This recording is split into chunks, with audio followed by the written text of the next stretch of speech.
in all development initiatives. जितनी मजबूत bank के हैं उसमें भारतीय बैंकों ने अपना स्थान बनाया है और जब बैंक मजबूत होती है ना तब फॉर्मल इकोनॉमी की ताकत भी बढ़ती है।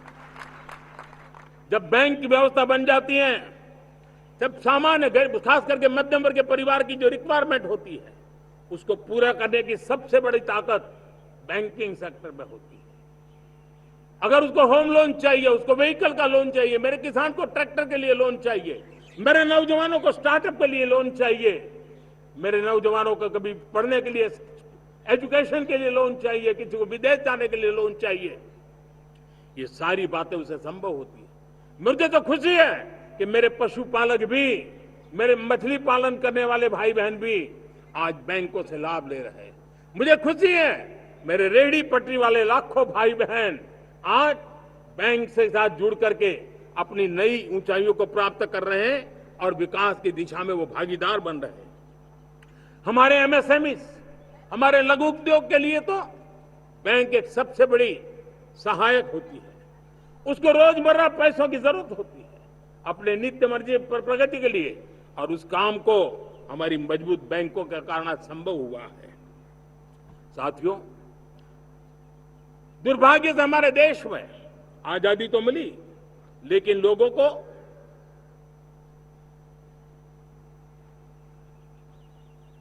एक प्रकार से माई बाप कल्चर से गुजरना पड़ा।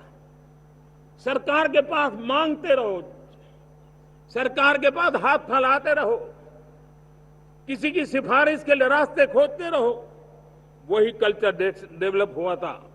आज हमने गवर्नेंस के इस मॉडल को बदला है। आज सरकार खुद लाभार्थी हितार्थी के पास जाती है। आज सरकार खुद उसके घर गैस का चूल्हा पहुंचाती है। आज सरकार खुद उसके घर पानी पहुंचाती है। आज सरकार खुद उसके घर बिजली पहुंचाती है। आज सरकार खुद उसको आर्थिक मदद दे करके विकास नए आयामों को चर करने के लिए प्रेरित करती है, प्रोत्साहित करती है। आज सरकार खुद नौजवान के स्किल डेवलपमेंट के लिए अनेकविध कदम उठा रही है। साथियों, बड़े रिफॉर्म्स के लिए हमारी सरकार बहुत ही प्रतिबद्ध है और हम इसी के द्वारा देश में प्रगति की राह को चुनना चाहते हैं। साथियों, देश में नई व्यवस्थाएं बन रही है। देश को आगे ले जाने के लिए अनेक वित्त नीतियों को, अनेक वित्त पॉलिसीज को निरंतर बनाया जाए और नए सिस्टम पर देश का भरोसा भी बढ़ता रहता है, निरंतर बढ़ता रहता है।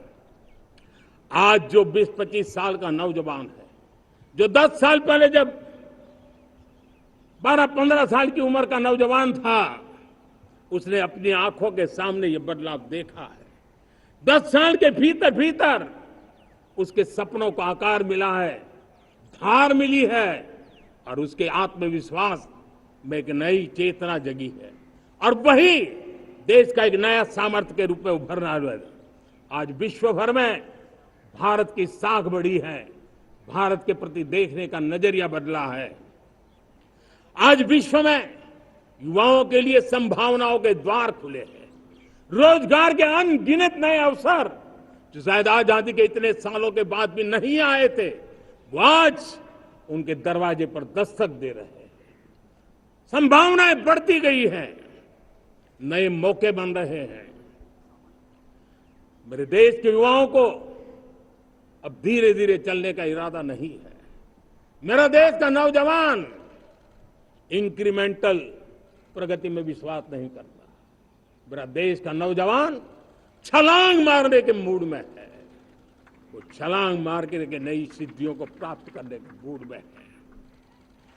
मैं कहना चाहूंगा, भारत के लिए गोल्डन एरा है।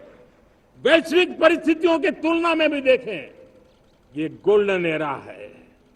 ये हमारा स्वर्णिम कालखंड है। मेरे प्यारे देशवासियों, ये अवसर हमें जाने नहीं देना है। ये मौका हमें जाने नहीं देना चाहिए और इसी मौके को पकड़ करके अपने सपने और संकल्पों को लेकर के चल पड़ेंगे तो हम देश की स्वर्णिम भारत की जो अपेक्षा और हमें विकसित भारत का 2047 का लक्ष्य हम पूरा करके रहेंगे। हम सदियों की बेड़ियों को तोड़ करके निकले हैं। आज टूरिज्म का क्षेत्र हो, एमएसएमई का क्षेत्र हो, एजुकेशन हो, हेल्थ सेक्टर हो, ट्रांसपोर्ट सेक्टर हो, खेती और किसानी का सेक्टर हो, हर सेक्टर में एक नया आधुनिक सिस्टम बन रहा है। हम विश्व की बेस्ट प्रैक्टिसेस को भी आगे देख रखते हुए हम हमारे देश की परिस्थितियों के अनुसार आगे बढ़ना चाहते हैं। हर सेक्टर में आधुनिकता की जरूरत है, नएपन की जरूरत है, टेक्नोलॉजी को जोड़ने की जरूरत है और हर सेक्टर में हमारी नई नीतियों के कारण इन सारे क्षेत्रों में एक नया सपोर्ट मिल रहा है, नई ताकत मिल रही है।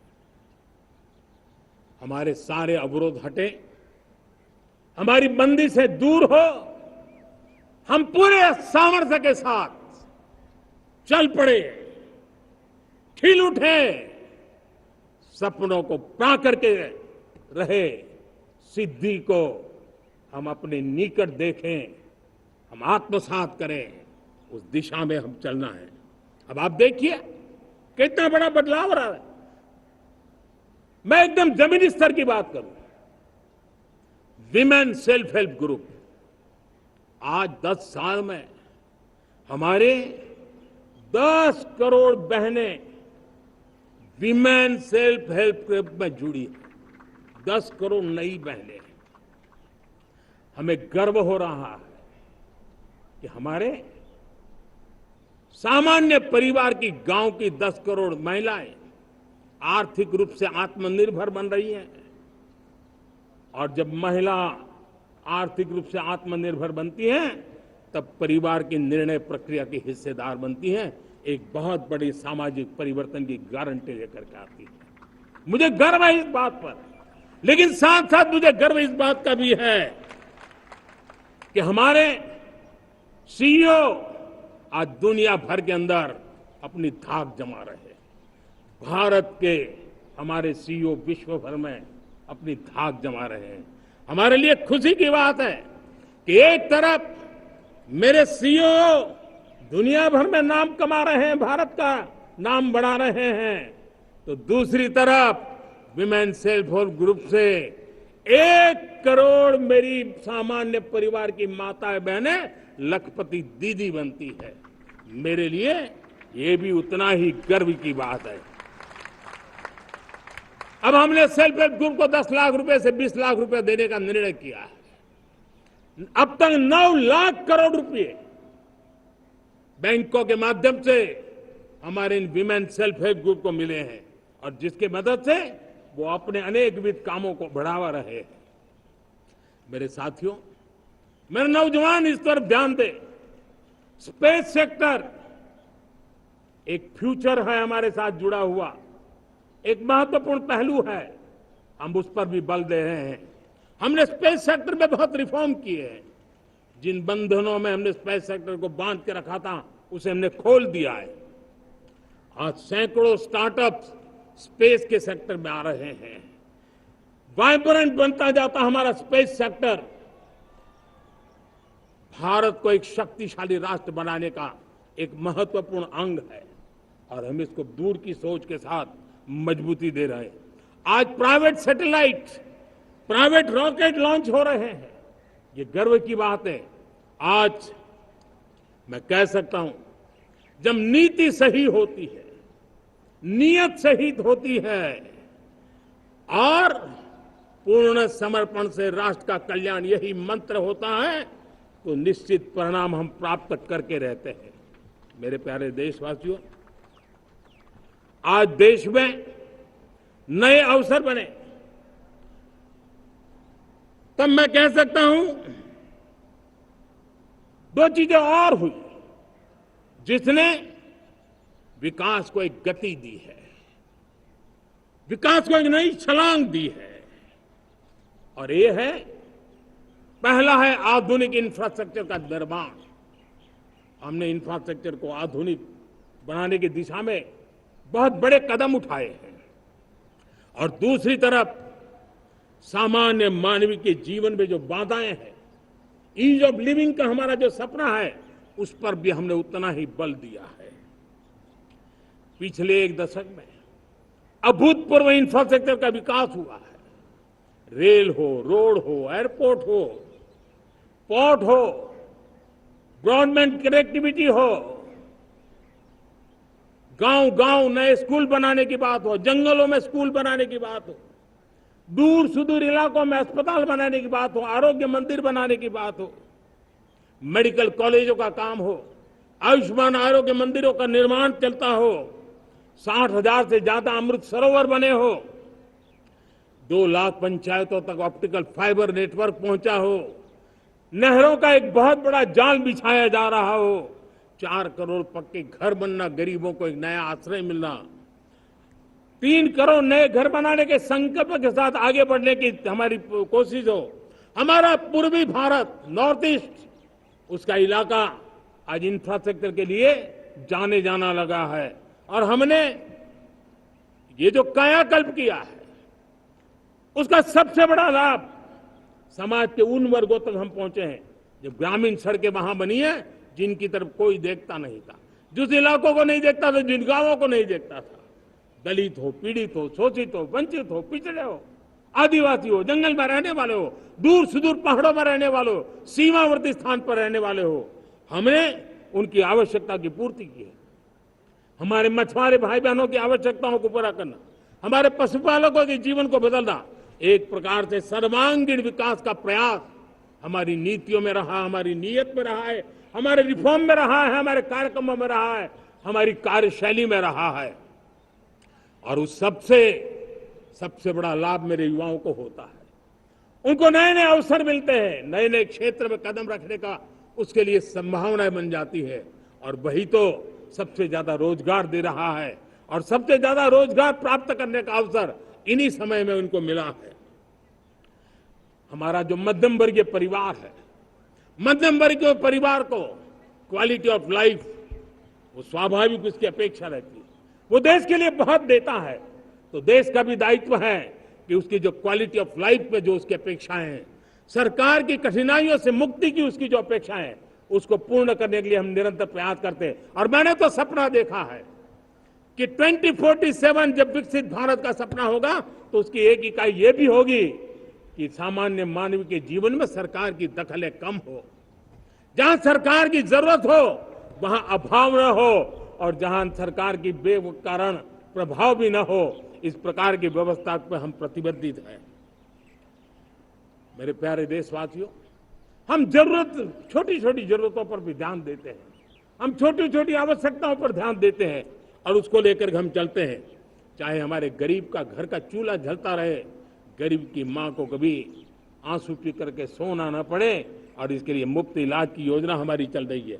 बिजली, पानी, गैस अब सैचुरेशन के मूड पर है। और जब हम सैचुरेशन की बात करते हैं वो 100% होता है। जब सैचुरेशन होता है तो उसको जातिवाद का रंग नहीं लगता है। जब सैचुरेशन होता है तो उसमें पांथिकता का रंग नहीं लगता है। जब सैचुरेशन का मंत्र होता है तब सच्चे अर्थ में सबका साथ सबका विकास का मंत्र साकार होता है।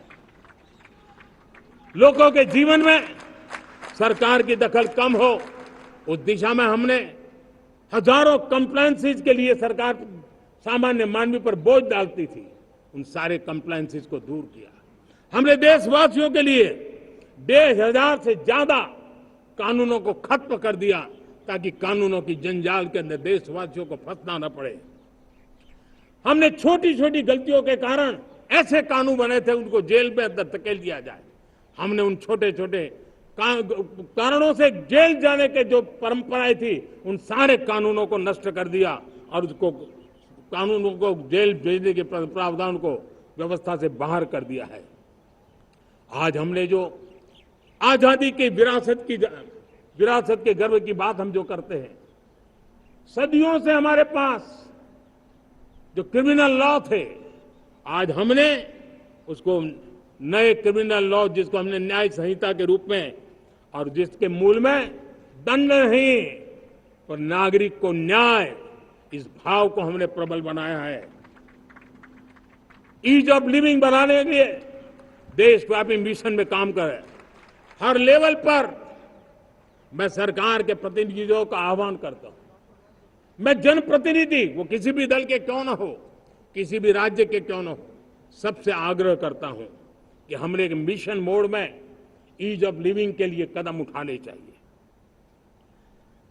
मैं हमारे युवाओं को, प्रोफेशनल्स को, सबको मैं कहना चाहता हूं, आप अपने स्थान पर जहां पर आपको छोटी छोटी दिक्कतें होती है, आप उसके सॉल्यूशन को लेकर के सरकार को चिट्ठी लिखते रहिए।